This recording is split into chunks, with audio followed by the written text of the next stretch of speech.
Pour commencer d'abord, la question qu'on pose toujours à nos invités, footballeur que tu es, comment la passion du foot est venue dans ta vie? Je pense que la passion du foot, elle est venue très tôt dans la cour d'école.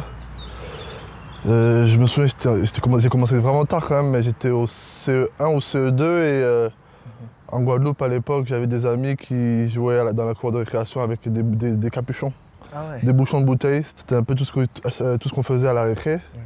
Et du coup, j'ai commencé à jouer que comme ça et c'est par là qu'ils m'ont dit « Ah, mais tu te débrouilles pas mal, ben, viens en club avec nous à côté. » Okay. Du coup, tu as commencé à jouer au foot, on va dire, voilà, dans les cours de récréation, à peu près comme tout le monde et tout.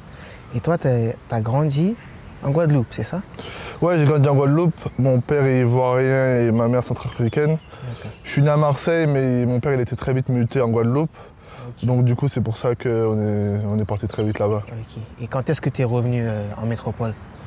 Je reviens à 14 ans. À l'âge de 14 ans? Oui, à 14 ans. Ouais. D'accord. Et quand tu reviens ici en métropole, quel a été ton premier club?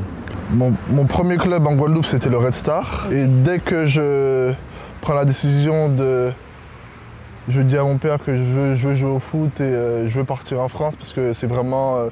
il y a quand même des possibilités limitées en Guadeloupe. C'est vrai. J'ai pas eu la chance d'être pris par des clubs pro. Et je lui dis quand même, non mais je veux essayer, c'est ce que je veux faire plus tard.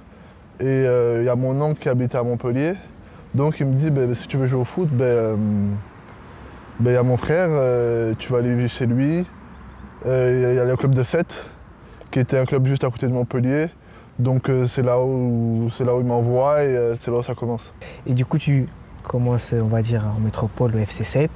Et c'est là que, on va dire que les recruteurs, etc. te découvrent ou c'est un peu plus tard?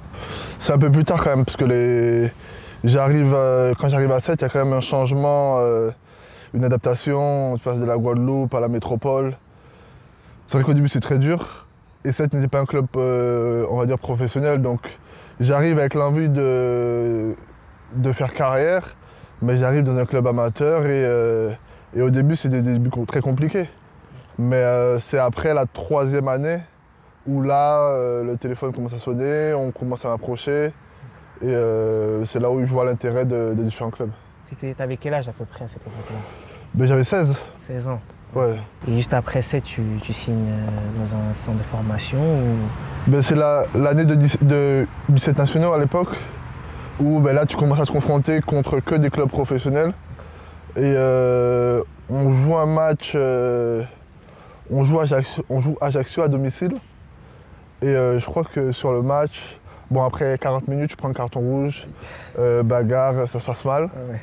Et je crois que 3 semaines après, il y a Andy Delors qui jouait à 7, juste avant, qui m'appelle et qui me dit Allô Will, j'ai eu les gars du club, le coach des 18, il veut te faire venir. Toi.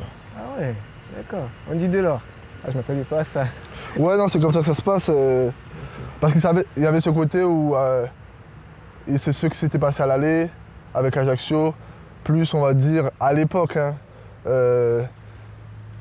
l'image d'Ajaccio n'était peut-être pas la plus belle, on va dire. Donc il savait que j'étais peut-être pas disposé à signer. Donc je pense que c'est pour ça qu'ils l'ont envoyé lui, parce qu'il savait que si c'était lui, ça allait être un peu différent. Quoi. Okay. Et c'est comme ça du coup que tu intègres l'année d'après le centre de formation d'Ajaccio. En combien? U18 du coup, U19? U18. U18. En U18, ouais. En U18, c'est David Faderne, le coach qui me fait venir. Il ramène un peu, comme c'est les 18, il ramène quand même quelques joueurs de la métropole, plus avec des joueurs aussi de là-bas, et il fait un bon groupe et c'est là où l'aventure à Ajaccio ça commence. Quoi. Okay. Et comment ça se passe du coup à Ajaccio? Parce que c'est assez spécial, c'est la Corse. Est-ce que tu t'es bien adapté là-bas? C'était comment? C'est spécial parce que tu as des préjugés dans un premier temps. Mais après, pour moi, ça a été ma plus belle expérience. Tu sais, j'ai pas eu la chance de découvrir des centres de formation très tôt. Donc il y a ce côté où c'est ma première expérience, on va dire, en tant que joueur d'un centre de formation. Donc tu manges, tu vis, tu dors football. il y a un bus qui vient te chercher. Au début, c'était cool. Hein, Moi, j'allais à pied à l'école. Il y a le bus qui vient te chercher. Tu manges à la cantine. On est tous ensemble. On est par deux dans les chambres. Donc, c'est un peu la première vie, la première expérience. Donc, pour moi, c'était ma plus belle expérience parce que c'est le côté du foot qui est le plus vrai et le plus fun en vrai. Et est-ce que c'est à Ajaccio du coup que tu signes ton premier contrat pro? Ouais, c'est à Ajaccio que je signe mon premier contrat pro 1 an et demi après. C'est vrai que tout s'enchaîne un peu très vite. J'ai la chance aussi que Ajaccio aussi ils étaient en Ligue 2 à l'époque, où ça jouait la montée, mais l'année où le club il monte, c'est l'année aussi où j'intègre le groupe professionnel avec Olivier Pantaloni, où il me fait jouer des matchs amicaux au début. C'est vrai que ça se passe bien et la chance aussi que c'était pas un club qui avait des gros moyens.